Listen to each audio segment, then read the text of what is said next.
I thought I would start just by asking you, what's your first memory of playing football? Well, for me, it's a pleasure to be with you. When I started to play football, I mean, Yeah. when I was very, very young, with probably 7, 8, 9 years old, I started to play in home, in the street, with my colleagues, with my friends. And I think this is where everything starts. That you start to feel that the sport is fun, football. Did you fall in love with the game immediately? I think so, yes. Yeah, I thought it was like the first love when I started to play in the street. It was fun, and I said, listen, I like this. Now, did you know that you were going to be a superstar your whole life? Did you have that feeling like Never. No. Never. I will be false if I say yes. In the beginning, when you start, you always have that passion to enjoy yourself, to spend time with friends, and to have fun. But in the beginning, not even with 14, 15, 16 years old, I didn't feel that. Maybe after that, with 18, 19s, 20s, yes, I start to feel everything was different. And in that time period, did you find there were a few people that you gravitated to or who gave you that sort of motivation to say, okay, I can do this? In the beginning, probably was my father. My father in the beginning pushed me a lot, not a lot, a little bit, to follow my dream. In the beginning, with 7, 8 years, it was my father, because he saw that I had some talent, and he kept pushing me to play not only in the street, but we had a local team in Madeira that they call Andorinha.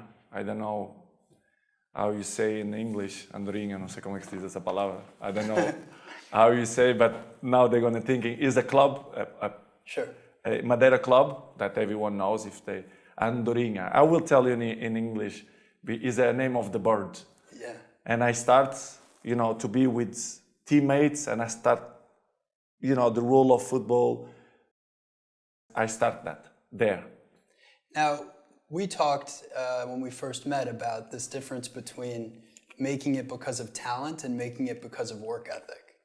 And you said to me you felt like an enormous percentage of your success has come from work ethic, and that there's sort of an unfair perception maybe of you of just being hyper talented, and that's where all the success comes from.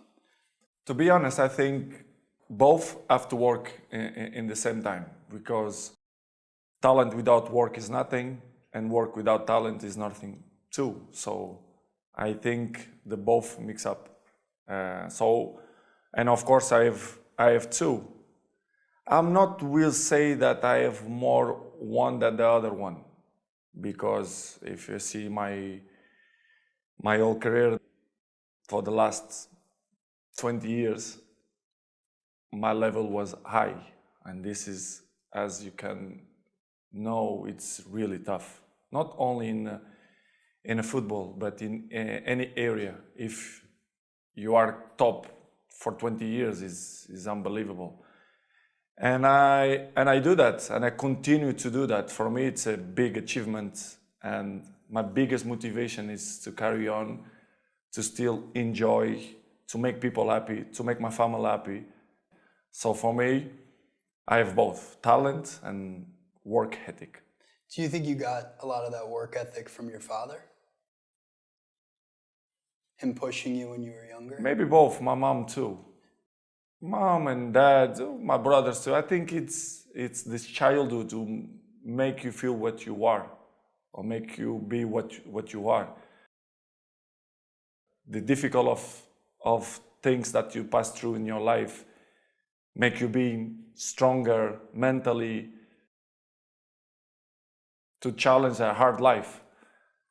And of course, the environment too helps. I don't know if you know, but I moved with 11 years old from Madeira to Lisbon, which is it's hard, to be honest. It's probably was the most difficult part in terms of professional of my career. So it was hard to left my family in Madeira to follow my dream in Lisbon without your family, with 11 years old.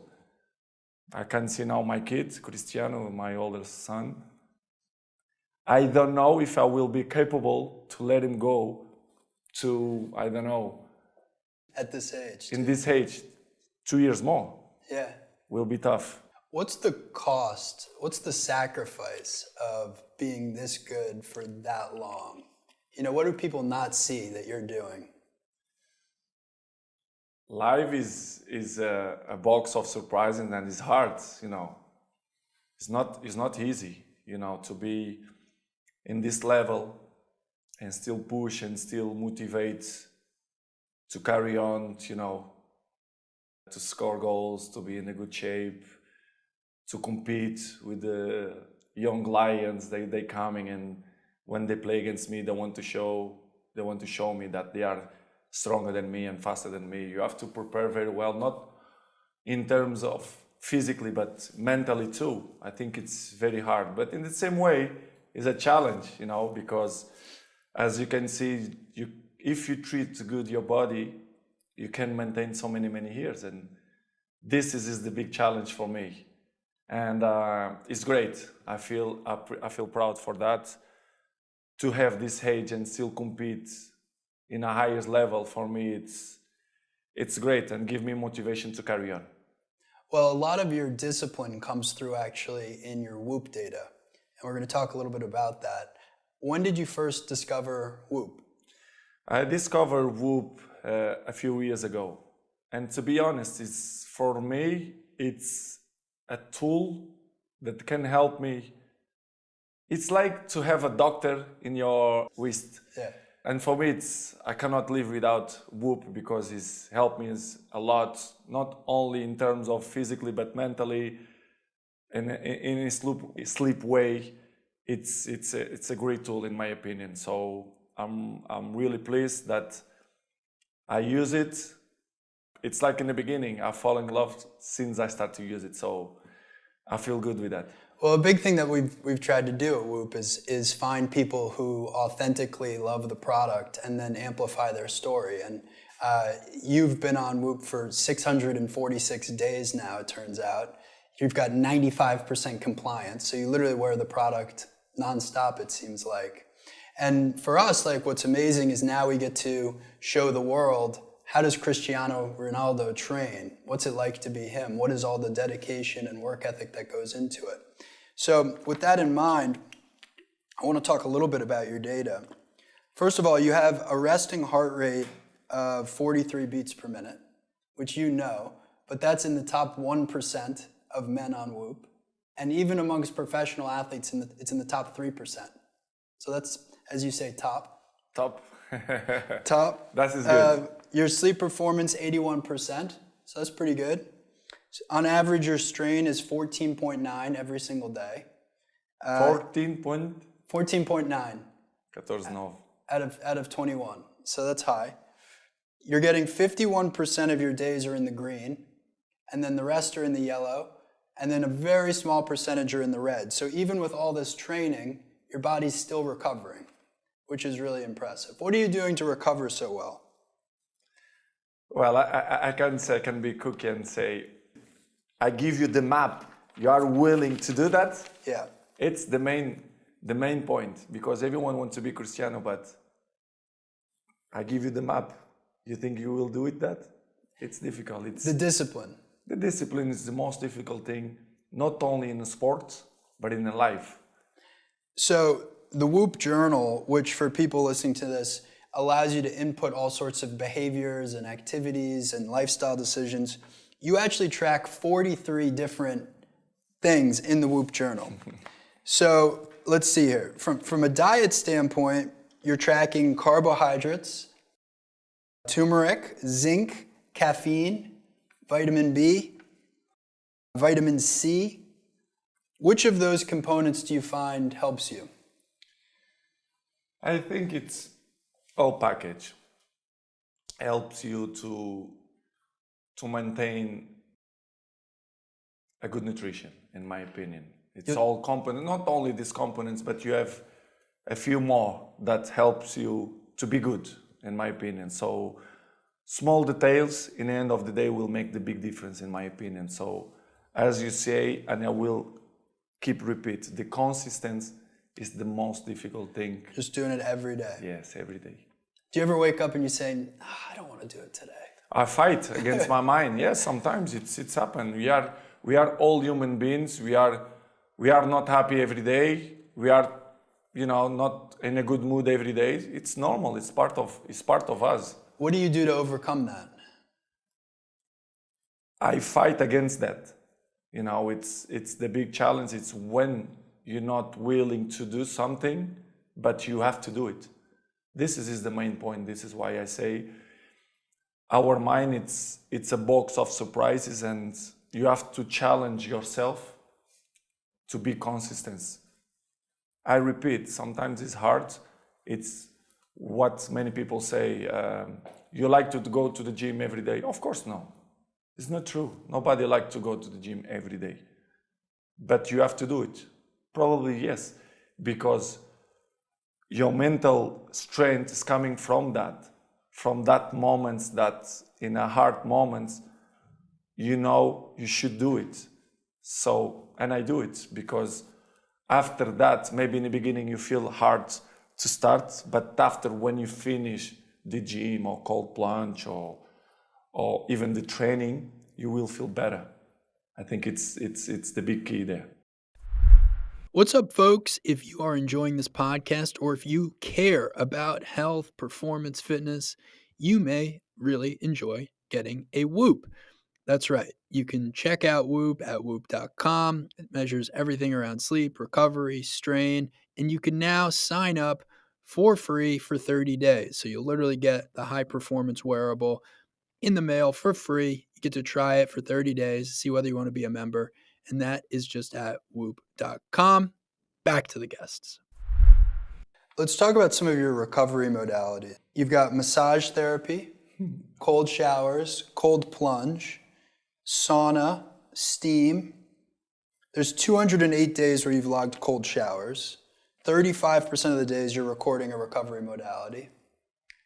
Talk a little bit about these different habits.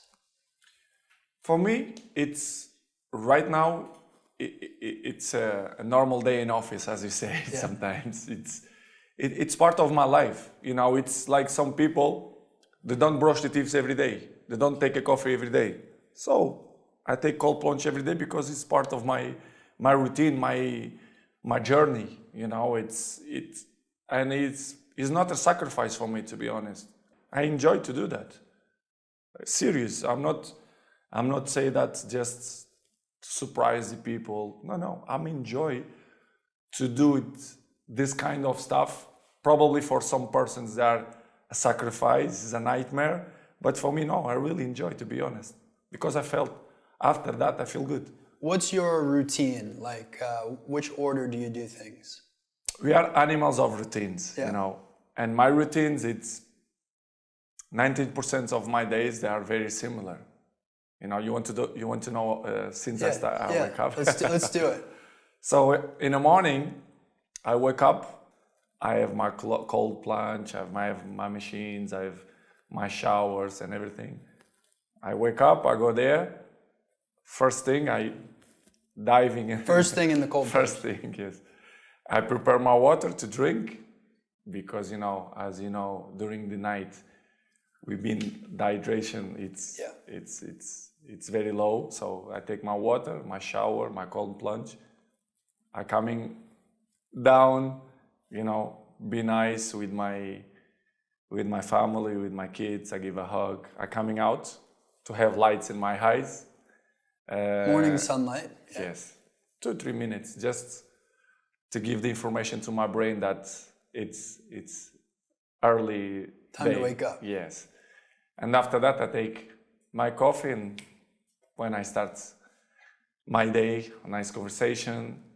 It's my routine. What I like to do it's like in the morning to sit, take my coffee, speak with my kids, with my wife, and start the day. This is my routine. After, of course, during the day I have 1,000 things to do it, but this is the basic points. This is That gets you started. yes. And do you have any form of mindfulness, meditation, breathing Yes. practice? I don't do it every day. I do it, for example, the breathe, I do it in meditation when I feel a little bit more stressful, especially the day of the game. Game, yeah. When you do meditation before a game, do you visualize the game at all? Visualize moments in the game? Yeah, sometimes I do it to visualize a few points that can happen in a game. I like to do it, and sometimes it's my subconscious that do it by himself. Yeah. So, but it's nice. You visualize a few things, not even during the game, but during the period that you go to the stadium to warm up, before the game, during the game. And it's fun. It's fun, to be honest, and I like to do it. It's amazing how they can come true. What you see can come true, right? Many things. Even sometimes I speak with my friends and I tell them, I say, listen, today in the game we're gonna have a penalty. I felt the day of the game that they're gonna give a penalty and something will happen in the game. I felt, so I go more prepared, because if you visualize before, you will be more prepared for that moment. So it's fun. I notice when you do a free kick or a penalty, there's like a moment right before you kick the ball, right? Where you go like... Breathing, because make you calm. When I do it, make my heart rate Comes down. coming down. Is that something you practiced? Yeah, you have to practice. But the routine of it, everything routine, leading... because even in the training I do it. Yeah. I don't do it only in a game. I do it even in a training. So because it's a habit. When you do it, so many things, one thing, it become a habit. So this is what I try to do every time.